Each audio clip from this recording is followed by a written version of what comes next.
Hello, we are Gonzalez and Victor Ortega. and we are members of Group 13 of Corporate Law, and we have to defend Roberta'S right of first refusal. So we should start by knowing what's this right established in Article 171 of Ley das Sociedades por Ações.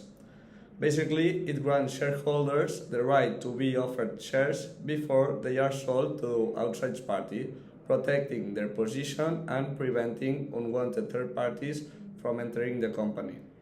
So, in our client's case, when Gary sold his shares in holding company Y, he indirectly transferred control of holding company X, violating Roberta'S right of first refusal as the shareholders' agreement in X.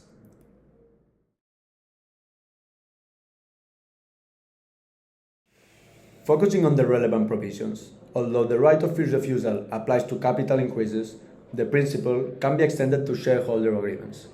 It's well known that courts in Brazil often recognize that shareholders' agreements can create enforceable obligations beyond statutory provisions, as long as they don't conflict with the law.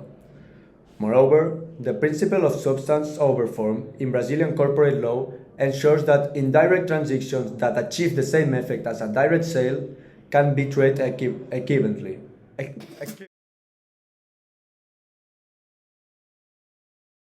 So, our defense hinges on interpreting the shareholders' agreement to cover indirect transfers of control in the economic substance of transaction, and also on Gary's representation in the SPA. So, this indirect transfer of control is indicative in the following points. First of all, by selling 51% of holding company Y to Nina. Doing that, Gary transferred control of holding company X as Y, owning 51.01% of X. Secondly, because this transaction clearly changes the control dynamics of X, impacting Roberta'S right as a shareholder. Thirdly, because courts often look at whether the transaction frustrates the purpose of the right of first refusal, which is to allow existing shareholders to maintain control or also prevent external parties from gaining influence.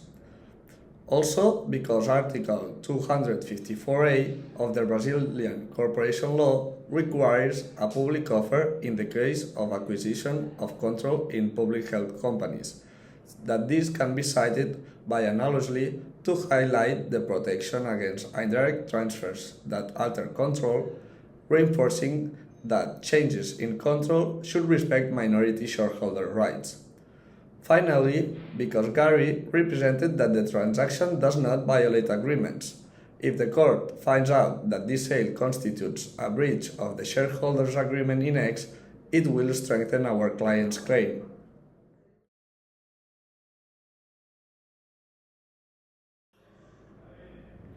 Okay, we would like to add, to mention the following precedents that we think that enforce our arguments.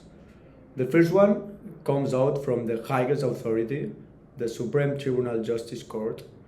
It's a decision on indirect share sales. In this decision, the court ruled that indirect sales violating shareholder agreements could be nullified, emphasizing the agreement's purpose over technicalities.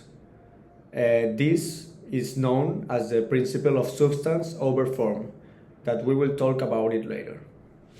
The other one is a case law on right of first refusal scope, where it's well known that Brazilian courts have extended it to situations where indirect control transfers effectively undermine shareholder rights.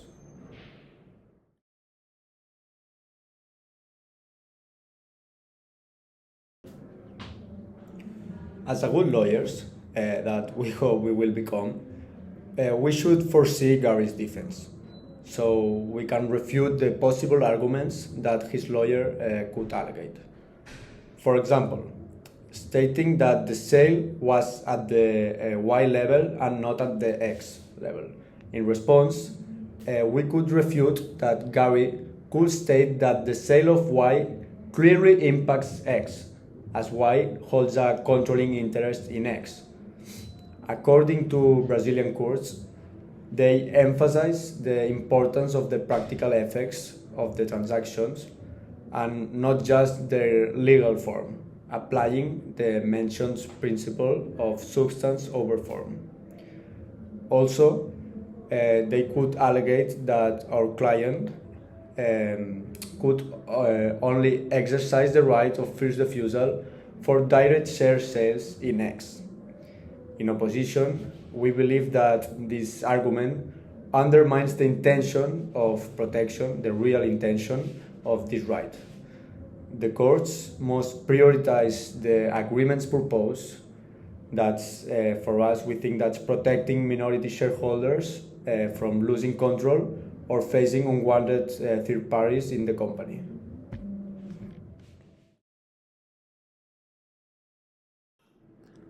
We should remember that Brazilian corporate law is heavily influenced by the principles of good faith, typified in Article 421, the principle of social function, Article 422 of the same code, and equity, implicit throughout the civil code and explicitly acknowledged in judicial practice.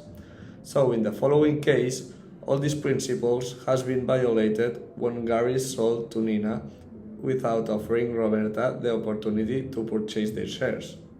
Moreover, if a court finds that Gary's actions in selling his shares were detrimental to the shareholders of X and violated their rights, it could determine that he breached his duty of loyalty, especially if he failed to disclose the potential impact on ex-shareholders. On the same line, if a court determines that Gary's personal financial interest in selling his shares conflicted with his duty to honor the rights of ex-minority shareholders, he could be held liable for engaging in a conflict of interest.